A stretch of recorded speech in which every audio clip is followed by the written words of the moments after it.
श्रीमद् भगवद गीता चतुर्थ अध्याय का हमने आरंभ किया,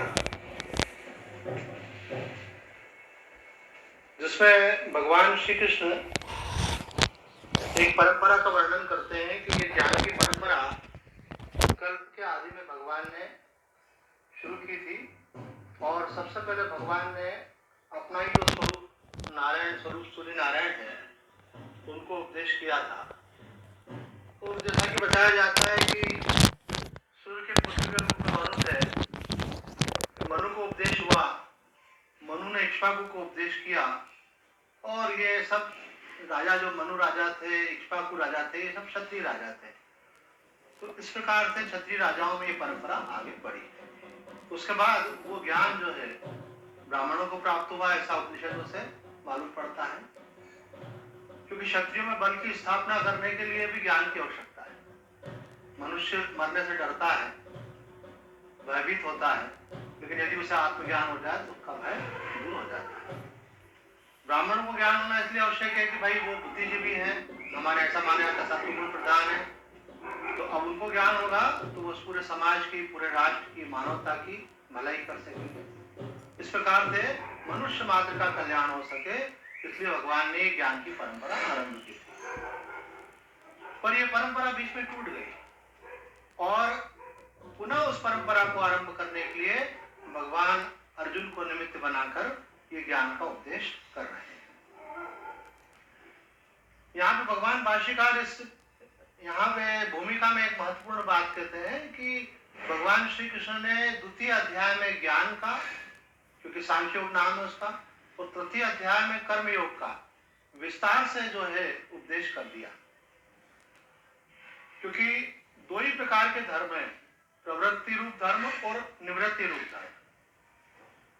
प्रवृत्ति रूप धर्म क्या है कि संसार में अपने कर्तव्यों को, व्यवहारों को, सांसारिक जीवन को जीते हुए अपने कल्याण के लिए प्रयत्न करना, इसको बोलते हैं प्रवृत्ति मार्ग भी कहा जाता है, इसको प्रवृत्ति रूप धर्म भी कहा जाता है, और ये आदिकाल से चला आ रहा है। और दूसरा निवृत्ति रूप धर्म होता है, वही अब संसार के कर्म अपने पूरे हो गए, आप ब्रह्मचर्य से चाहे सीधे संन्यास में प्रवेश कर लें अथवा गृहस्थ आश्रम पूरा करके और फिर वानप्रस्थ होते हुए संन्यास में प्रवेश कर लें, अर्थात सब व्यवहारों से निवृत्त हो गए।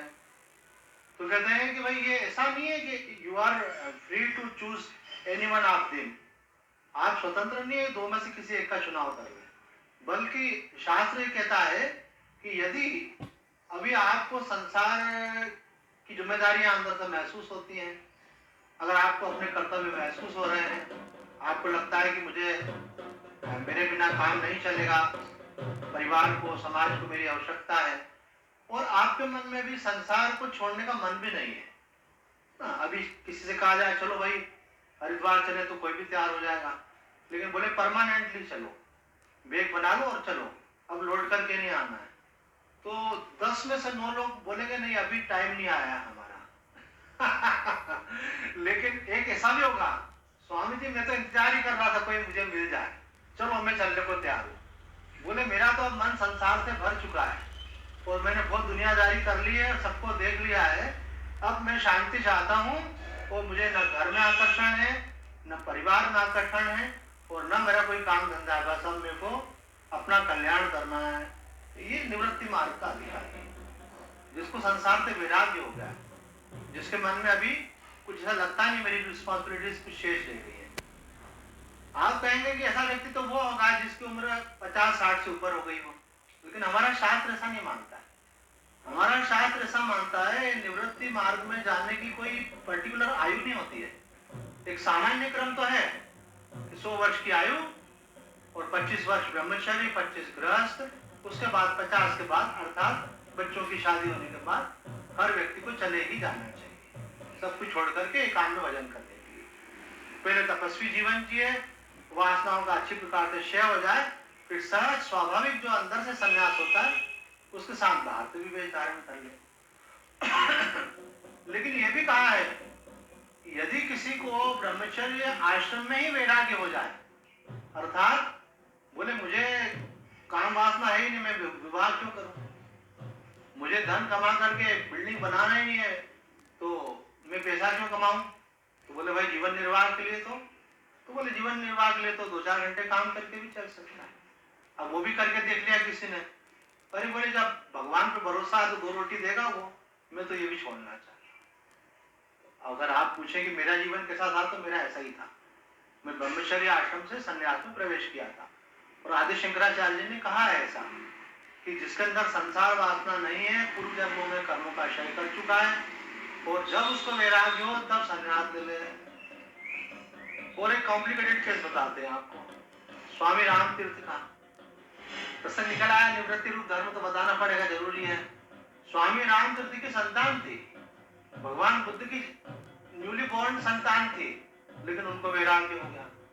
तो शास्त्र कहता है कि कर्तव्य से पलायन नहीं करना चाहिए, लेकिन वैराग्य पलायन नहीं है। वैराग्य में आदमी छोड़ता नहीं है, छूट जाता है।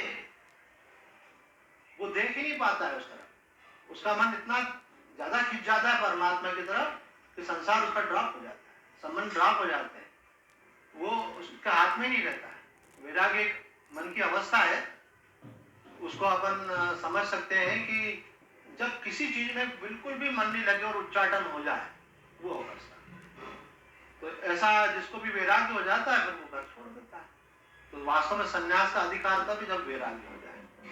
वैराग्य हो जाए तो व्यक्ति, राम तीर्थ की कथा आप सुनेंगे तो आपको थोड़ी सी अव्यवहारिक लगेगी, लेकिन हमारे महापुरुषों में उनकी गिनती है। वो जब निकल पड़े तो उनकी पत्नी ने बोला कि मुझे छोड़कर आप जा रहे हैं, मेरा क्या होगा? तो उन्होंने कहा मैं तो भगवान का भजन के लिए निकल पड़ा हूँ, सत्य की खोज में। तो तुम्हें चलना हो तुम भी चल सकती हो, लेकिन अब मैं व्यवस्थाओं पे ध्यान नहीं दूंगा, जैसा वो रखेगा वैसा रहूंगा।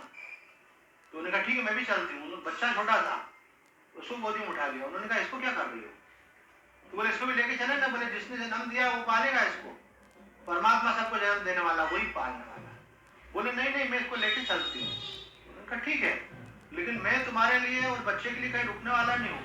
आखिर उनकी पत्नी, उनकी स्टोरी कहती है कि उनकी पत्नी बच्चे को लेकर उनके साथ चली। एक चौराहे तक गए, बच्चा रोने लगा, उसको भूख लगी थी, उसके लिए दूध की व्यवस्था करनी थी। तो उन्होंने कहा रुको, इसके लिए दूध की व्यवस्था करनी है। तो उन्होंने कहा कि मैंने तुमको पहले ही बोला था व्यवस्था में कुछ नहीं कर पाऊंगा, व्यवस्था वो जो करेगा ठीक है। तो बोले रोते बिलखते बच्चे को लेके कैसे चल सकती हूँ?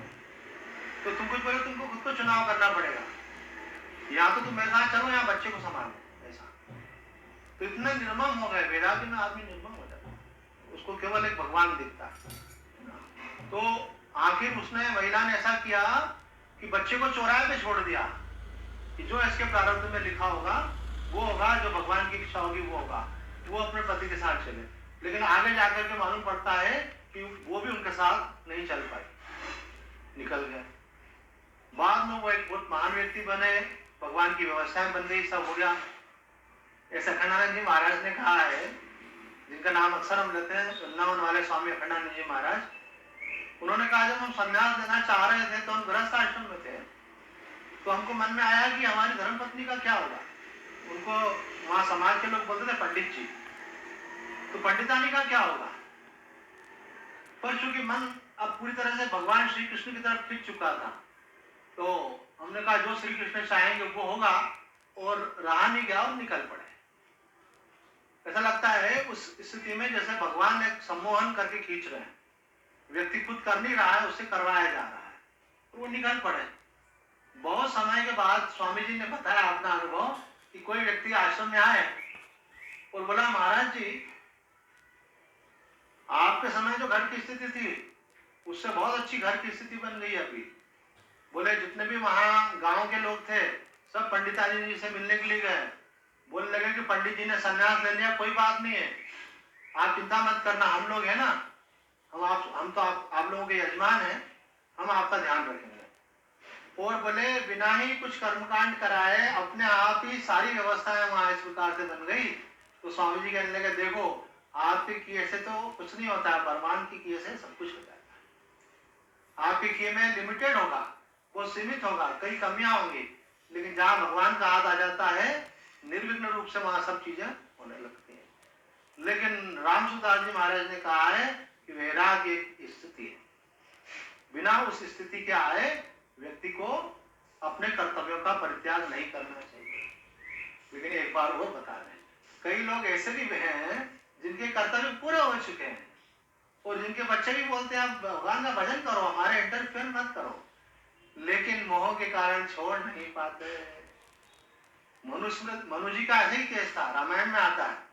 वो कहते हैं कि इतना समय बीत गया लेकिन वैराग्य ही नहीं हो रहा। उस समय तो आयु भी बहुत लंबी होती थी। वो इतना संसार का भोग कर लिया लेकिन मन को वैराग्य, तो बलपूर्वक उन्होंने संसार का परित्याग कर दिया। तो जिनकी आयु 60 को क्रॉस कर गई, 50 को क्रॉस कर गई और जिनको लगता है हमने अपने कर्तव्य पूरे कर लिए, उनको बलपूर्वक त्याग करने का भी शास्त्र आदेश देता है। क्योंकि आप ध्यान दें, यहाँ पे कल हमने कुछ शब्दों को बोला था, उस पर ध्यान शायद नहीं गया हूँ, आज थोड़ा संन्यास पक्ष में बोल रहे हैं। तो उड़िया बाबा ने कहा कि प्रवृत्ति के लिए नहीं, प्रवृत्ति निवृत्ति के लिए। आपकी कुछ वासनाएं हैं, कुछ कामनाएं हैं, कुछ मोह है, तो बोले आप जाओ मत, क्योंकि आप वहां जाके भी यहीं का चिंतन करो तो ढोंगी का काम हो जाएगा। आप यहीं रहो, आप निष्काम सेवा करो, निष्काम कर्म करो, धीरे धीरे अंतःकरण शुद्ध होगा, तब आपको निवृत्ति की स्थिति प्राप्त होगी। लेकिन जब तक वो स्थिति आपकी निवृत्ति की अर्थात वैराग्य की स्थिति नहीं बनती, तब तक त्याग से कोई लाभ नहीं मिलेगा, क्योंकि मन तो चलता रहेगा। ऐसा एक बार पहले भी एक प्रसंग निकला था, उसमें भी यह बात बताई थी कि त्याग कब, संन्यास कब। तो स्वामी अशोकानंद जी महाराज, हमारे इंदौर का जन्म था उनका, डॉक्टर बोडिया जी के सुपुत्र, अब उनका नाम ब्रह्मेशानंद जी हो गया बाद में, और वो काशी में रामकृष्ण मठ के प्रमुख हैं। उन्होंने एक पुस्तक लिखी, उस पुस्तक में बताया कि संन्यास कब, त्याग कब। तो कहते हैं जिसको अतिशय मोह है उसको तो त्याग करने से फायदा नहीं, क्योंकि जहां जाएगा तो चिंतन संसार का ही करेगा, बैठेगा हरिद्वार में लेकिन सोचेगा परिवार के बारे में। जैसे कुछ लोग 7 दिन 15 दिन के लिए भी हिल्स में जाते हैं, तो वहां से भी मोबाइल में सारी खबर लेते रहते हैं, वो मुन्नू का क्या हाल चाल है, वो चुन्नू क्या कर रहा है, और वो काम धंधा कैसा चल रहा है, वो मेरा पेमेंट आया कि नहीं, वो पार्टी को ऑर्डर दिया कि नहीं, तो वो बैठे बैठे वहां से भी कनेक्टेड रहते हैं। ये सबसे बड़ी मोबाइल की खराबी है। अच्छा या जो भी हो, लेकिन ये भी खराबी है। तो इसका मतलब ये है कि आप 7 दिन के लिए भी नहीं छोड़ पा रहे। आप सन्यासी की, आप सोचे सन्यासी ने, आप जैसे आप हो ऐसे हम हैं, वो भी एक व्यक्ति, हम भी एक व्यक्ति हैं, वो भी खाना खाते हम भी खाते हैं, लेकिन ऐसा मत समझना। शास्त्रों में कहा गया एक योनि आ गए आपसे, जैसे आप 84 लाख को क्रॉस करके मनुष्य योनि में आए हो, वो मनुष्य योनि से भी आगे है मानो। क्यों? क्योंकि they are committed for the enlightenment, इसलिए वो आदरणीय होते हैं। जगत गुरु ब्राह्मण और ब्राह्मण गुरु सन्यासी। अधिकार किसको है? बोले वैरागी वालों को। वैरागी नहीं तो जाने से फायदा नहीं। और बोले जिसको पूर्ण रूप से संसार से निष्प्रता आ गई, वे अनासक्ति आ गई, तो बोले उसको जाने की जरूरत ही नहीं है। जैसे हमारे बंबई वाले निसर्ग दत्त जी महाराज, उनकी पत्नी की मृत्यु हो चुकी थी, वो पिछले कमरे में उनका शरीर पड़ा हुआ था, अगले कमरे में बैठे थे, एक साधक आ गया, उसको नहीं मालूम था, उन्होंने महाराज जी से कुछ जिज्ञासा की, महाराज जी उत्तर देने लगे, वो जिज्ञासा करता गया, महाराज जी उत्तर देते गए, आखिरी में वो जाने लगा, तो महाराज जी ने कहा तुम्हें समय तो एक छोटा सा काम था। बोले क्या? बोले शरीर की पत्नी का देहांत हो गया है, तो उसकी व्यवस्था करनी है। और बोले महाराज जी मुझे तो मालूम ही नहीं था, मैं तो आपसे जिज्ञासा करता रहा। बोले कोई बात नहीं, वो तो सबको एक दिन जाना है, चली गई है, अब उसके आगे की व्यवस्था करनी है। तो निसर्ग दत्त महाराज घर में रहते हुए भी वो कबीर और नानक जैसे संत थे, उन्होंने उस स्थिति को प्राप्त कर लिया था। तो अशोक महाराज जो ब्रह्मेशानंद जी हैं, वो कहते हैं कि उनको भी संन्यास की आवश्यकता नहीं, लेकिन जिनको कुछ वैराग्य हुआ है, कुछ जिज्ञासा जगी है, कुछ लगन लगी है और उनका मन अब संसार में हट रहा है, तो पहले वो घर में रहकर भजन करें। और जब उनको लगता है घर में रहकर के भजन नहीं होता, झंझट होता है, हम भजन करना चाहते हैं, ये बोलते हैं काम करो, हम चाहते हैं एकांत में रहना, लोग चाहते हैं हमसे मिलो, व्यवहार निभाओ। जब तक हम घर में थे तो बोलते थे शादी कर लो, शादी कर लो, लेकिन जिस दिन हमको गुरुदेव ने वस्त्र दे दिए तो बोले आप रही सही आशाएं समाप्त। तो आप रहोगे तो संसार वाले अपने ढंग से खींचना ही चाहेंगे, हमारी पार्टी में नहीं आया, हमारे जन्मदिन में नहीं आया, हमारी शादी में नहीं आया, हमारे सुख दुख में नहीं आया, तो आपको सब लोग एक्सपेक्ट करेंगे। तो आप ठीक है निभाते रहो, तो एक दिन ऐसा लगेगा अब ये सब झंझट छोड़ो, है ना। हमारे एक साधक आते थे, मैंने कहा आप तो बोल दिया करो, हम तो वानप्रस्थी हो गए, और ड्रेस भी अपनी चेंज कर दो, आप केवल सफेद कपड़े पहना करो। और बड़ा करो हमने वानप्रस्थ ले लिया है, भले रहते घर में है, लेकिन हम संसार का कोई व्यवहार नहीं करते, न किसी की शादी में जाते हैं, न किसी पार्टी में, न जन्मदिन में, न उद्घाटन में, न मिलना जुलना। केवल आप अगर सत्संग की चर्चा करना है तो हमारे पास आओ, सत्संग की चर्चा सुनने की बात है आपके मन में तो हमको बुलाओ। अब भगवान के नाते केवल हमारा संबंध है, व्यवहार हमारे सब शून्य, ये वानप्रस्थी हो गया। तो आप ये सिविल ड्रेस में रहते हुए भी वानप्रस्थी हो सकते हैं। वैसे तो वानप्रस्थी का मतलब होता है वन को प्रस्थान, पर सब पहुंच चलो आपके बच्चे ही नौकरी पे चले गए हैं कहीं न कहीं, और आप घर में रहते तो घर में रह के भी वानप्रस्थी है। कई बातें हमारी ऐसी जिनमें कई लोगों को आपत्ति हो सकती है, उसका सबका एक्सप्लेनेशन हम शास्त्रीय ढंग से दे सकते हैं, लेकिन इस शास्त्र की बात है। अब आप केवल एक टारगेट है आपका भगवान का भजन करना। तो ब्रह्मेश्वरानंद जी महाराज कहते हैं फिर संन्यास का अधिकार किसको है? बोले जिनका मन संसार से हट गया है, वैराग्य हो गया है, पर संसार का संग करने से बार बार उनमें प्रवृत्ति करना पड़ती है। जैसे आंख देकर मक्खी नहीं खाई जाती है, दूध वाले का गिर के छान के लिया है, मालूम ही नहीं, पीते दूध आप। तो ऐसे सामने अपन ने देखा परिवार के लोग परेशान हो रहे हैं, संबंधी परेशान हो रहे हैं, सुख में दुख में, तो आपको लगता है मानवता के नाते इतना तो बनता है, और वो भी आपसे एक्सपेक्ट करते हैं, वो भी हर्ट होते हैं। जहाँ परिवार में होता है एक बड़ी अलग कॉम्प्लिकेटेड स्थिति रहती है, सबका अपना अपना एक्सपेक्टेशन रहता है, जो जहां से खड़ा है उस ढंग से सोचता है।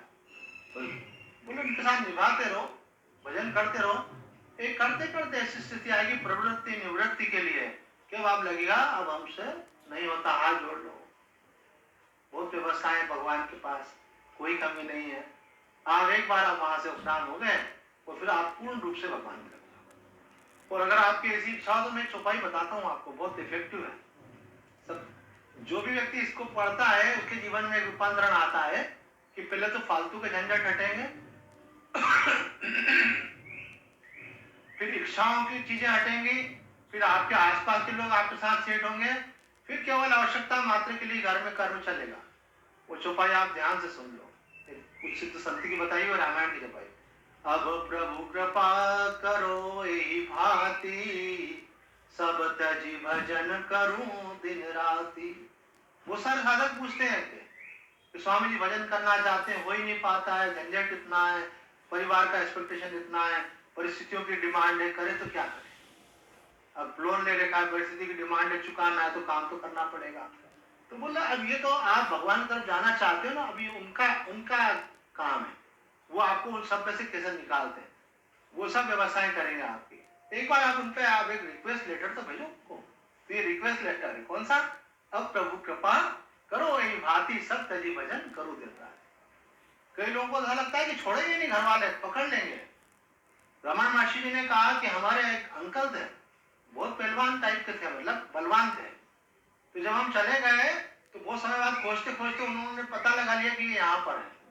वो आए, लेकिन अस्तित्व की कृपा थी, अरुणाचल की कृपा थी, नहीं तो वो चाहते तो मुझे उठा करके भी ले जाते। अब पुलिस में कोई केस कर नहीं सकते। पुलिस वाले बोले अपने बच्चे को लेके इसमें क्या बात है, संन्यास के बारे में तो कोई सामाजिक व्यवस्था है नहीं ऐसी, तो शास्त्रीय व्यवस्था है। तो बोले वो तो अच्छा बाबा उठा करके नहीं ले गए। लेकिन उनकी माता जी बाद में आई थी, वो रोई भी थी, उन्होंने आग्रह भी किया था चलने का, पर वो नहीं चले, बल्कि माता जी उनके पाले में आ गई। उन्होंने घर बार छोड़ करके महर्षि के आश्रम में रहकर के भजन किया। महर्षि जी की इतनी बड़ी कृपा हुई उनके ऊपर, आखिर के समय महर्षि ने शक्तिपात किया जब उनका शरीर छूटने वाला था। और बाद में जब उनका शरीर छूटा तो महर्षि जी ने कहा माता जी की समाधि हो गई, मुक्त हो गई, इसलिए अब कोई सूतक नहीं लगाए, सब लोग भोजन कर सकते। मृत्यु के बाद भोजन नहीं किया जाता जब तक पूरा कर्म क्रियाक्रम नहीं हो जाता। लेकिन उन्होंने कहा माता जी की मृत्यु नहीं हुई है महाराज, माता जी की ब्रह्म में समाधि हुई है, मतलब ब्रह्म में लीन हो गई है।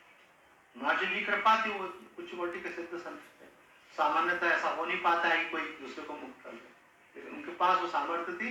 उन्होंने कहा कि हमने उनके हृदय पे हाथ रखा था जब तक कि उनका मन हृदय में पूर्ण रूप से लीन नहीं हो गया। हृदय मतलब आध्यात्मिक हृदय, मूल केंद्र। तो मन पूरा लीन हो गया, निर्विकल्प अवस्था उनकी हो गई, निर्विचार अवस्था हो गई, और जब समाहित हो गया उसके बाद जब श्वासें बंद हो गई तब महर्षि जी ने हाथ उठाया। तो यहाँ पे आदि शंकराचार्य महाराज कहते हैं कि दूसरा और तीसरा अध्याय प्रवृत्ति और निवृत्ति के बारे में भगवान ने सब कुछ कह दिया है, आगे उसी का विस्तार करेंगे।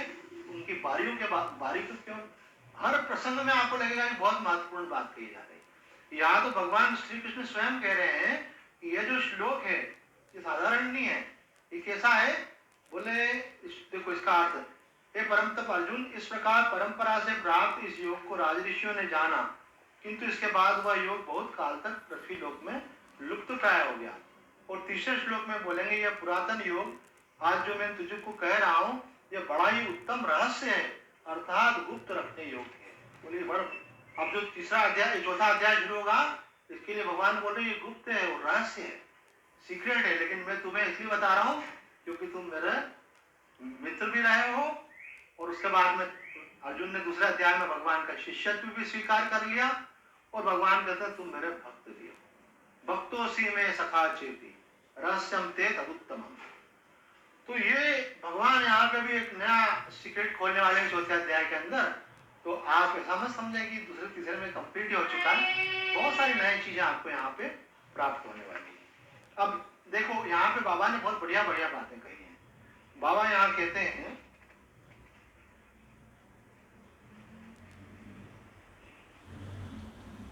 कि ज्ञान निष्ठा से मुक्ति होती है। भगवान ने द्वितीय अध्याय में ज्ञान का उपदेश किया, लेकिन ज्ञान सुन लेने पर भी समझ लेने पर भी व्यक्ति आत्मभाव में नहीं रह पाता है। मैंने ऐसे लोग देखे एक महात्मा जी केवल वेदांत को उपदेश करते हैं और उनके अनुयायियों को मैं खुद उनके पास 30 साल से लगभग जाता रहा हूँ, अभी भी जाता हूँ, महापुरुष है वो।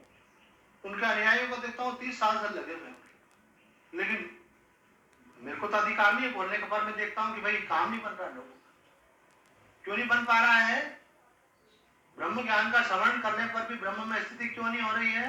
कारण कि अंतःकरण शुद्ध नहीं हो पाया, संसार की वासनाएं हट नहीं पाई, मन को संसार से वैराग्य हो नहीं पाया। तो यहाँ कह रहे हैं कि ज्ञान निष्ठा से निसंदेह मुक्ति होती है, ये उड़िया बाबा कह रहे हैं, परंतु निष्काम कर्म द्वारा चित्त शुद्धि होकर ज्ञान होने पर ही ज्ञान की प्राप्ति कैसे होगी? जब चित्त की शुद्धि हो जाएगी। और चित्त की शुद्धि कैसे होगी? जो जीवन आप जी रहे हो उसमें आप निष्काम हो जाओ, हम ये कर्म परमात्मा की प्रसन्नता के लिए कर रहे हैं। दो चीजें रहती है, या तो कोई फल की आकांक्षा या तो मोह। ये दो चीजों को डिलीट करेंगे तो आपका कर्म जो है निष्काम उपासना बन जाएगा। कई लोग बोलते हैं स्वामी जी हम तो काम में लगे हुए हैं, और स्वामी विवेकानंद ने कहा work is worship, we are not doing anything else, we are doing the worship of God. Oh, very good. Whether you are doing worship or something else, you must know. तो बोले कि ये वर्शिप तब कहलाएगी जब उसके अंदर दो चीजों को आपको हटाना पड़ेगा, फल की आकांक्षा और मोह। स्वजनों के साथ ब्लड रिलेशन में तो होता है मोह, और दूसरों के साथ व्यवहार करते समय कौन सी चीज आ जाती है वहां पे? फल आकांक्षा। और कई बार परिवार में भी रहता है ऐसा, तो भाई आप पति को बढ़िया बढ़िया बना के खिला रहे हैं, लेकिन क्यों खिला रहे हैं? क्योंकि वो भी हर महीने नोट लेकर के आते, कमाई करते तो आपको देते हैं ना। आजकल तो महिलाएं भी करने लगी हैं। तो कोई कल ही बता रहा था कि कोई महिला बता रही थी कि मेरी बच्ची की शादी हुई, तो घर वालों ने बोला काम की क्या जरूरत है? तो उन्होंने बोला पापा जी मैं तो कुछ करूंगी, बैठी थोड़ी रहूंगी। तो बोले ठीक है बेटा तुम्हारी जो इच्छा है करो ऐसे। तो वो कहने लगी स्वामी जी उसके कारण उसकी घर में इज्जत बढ़ गई, क्योंकि नोट कमाने वाली है ये। और बोले सेल्फ डिपेंड भी हो गई, अब अपने बच्चे के लिए कुछ चाहिए, खुद के लिए कुछ चाहिए तो मांगना भी नहीं पड़ता है उसको। मैंने कहा अच्छी बात है, हमारी बच्चियां होनहार होकर के सेल्फ डिपेंड हो रही है, अच्छी बात है। तो कहने का अभिप्राय ये है कि संसार में आप के साथ जो रिलेशन है उसमें स्वार्थ रहता है लोगों का, आपका दूसरों के साथ स्वार्थ रहता है अथवा मोह रहता है। तो मोह और स्वार्थ के लिए जब आप काम करते हो उससे अंतःकरण शुद्ध नहीं होता। फिर अंतःकरण कैसे शुद्ध होगा?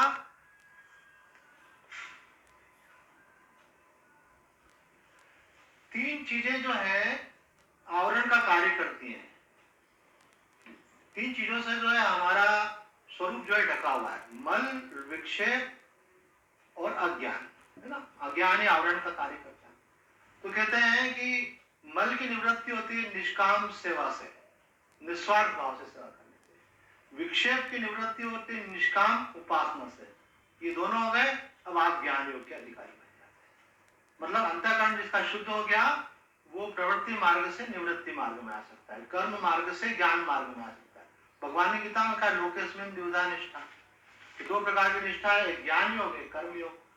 तो वो अब क्रियात्मक जो सेवा कर रहा है, उपासना कर रहा है, उसको छोड़ करके अब वो भगवत चिंतन और तत्व चिंतन में लग सकता है। कब? सही अर्थों में तब लग सकता है जब उसका अंतःकरण शुद्ध हो गया। तो कहते हैं अंतःकरण शुद्ध हो गया, इसकी पहचान क्या है? उड़िया बाबा जी का दो पहचान है उसकी, क्योंकि ये बहुत बड़ा मैटर है अपने आप में। ये भगवान भाष्यकार आदि शंकराचार्य जी महाराज ने भी गीता के श्लोक पर टीका लिखी है। भगवान जो कहते हैं लोकेस्मिन् द्विधा निष्ठा पुरा प्रोक्ता मया नघ ज्ञान योगेन सांख्यानाम कर्म योगेन योगिनाम।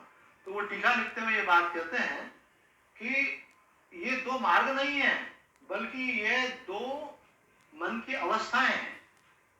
एक अवस्था ऐसी है जिसमें आपको कर्म करते हुए परमात्मा को पाना है, एक अवस्था ऐसी है जब आपको संसार से विराग हो गया, आपका अंतःकरण शुद्ध हो गया, अब आप ज्ञानाधिकारी हो गए, अब आपको कर्म कांड को त्याग करके केवल तत्व चिंतन भगवत चिंतन में रहना है। तो अब यहाँ पे बतला रहे हैं कि वो कैसे होगा। तो बोले निष्काम सेवा के द्वारा अंतःकरण शुद्ध हो गया, निष्काम उपासना से मन की चंचलता दूर हो गई। और लक्षण दो बताया उड़िया बाबा जी ने। अंतःकरण की शुद्धि के दो लक्षण बाबा बोलते हैं। एक लक्षण है उसका कि आपका संसार से मन हट जाएगा। अब आपको आना जाना अच्छा नहीं लगेगा, मिलना जुलना अच्छा नहीं लगेगा, खाना पीना अच्छा नहीं लगेगा। आपको संसार के भोगों से, धन से, मान सम्मान से उपरति हो जाएगी। इसका मतलब है वैराग्य। भले आप कहीं पे भी रहते हैं पर आपका मन हट गया। अब आपकी इच्छा नहीं होती कि गेट टुगेदर करें, मिलकर के एंजॉय करें, ये करें वो करें, वो सब कर लिया, हो गया कौन। अब मैं शांति से जीना चाहता हूँ, परम शांति परमात्मा ही।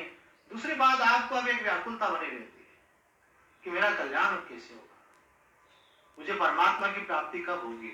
जीवन कटता जा रहा है, पता नहीं कब समय पूरा हो जाए, मेरा जीवन ऐसा व्यर्थ नहीं चला जाए, परमात्मा को जाने बिना मेरा शरीर नहीं छूट जाए। जो शास्त्रों में कहा है कि मानव जन्म इसके लिए मिला है, मेरा जीवन सार्थक तो तभी होगा तो जब आपको अपने कल्याण की चिंता लगेगी। हम जब साधु बन गए थे तो कम उम्र थी, हम 22-24 साल के होंगे, और कुछ बार उस समय भी सपने थे। तो एक हमारी कविता भाभी थी, वो योगी थी, उनको कई लोगों के दर्शन उन्होंने किए थे।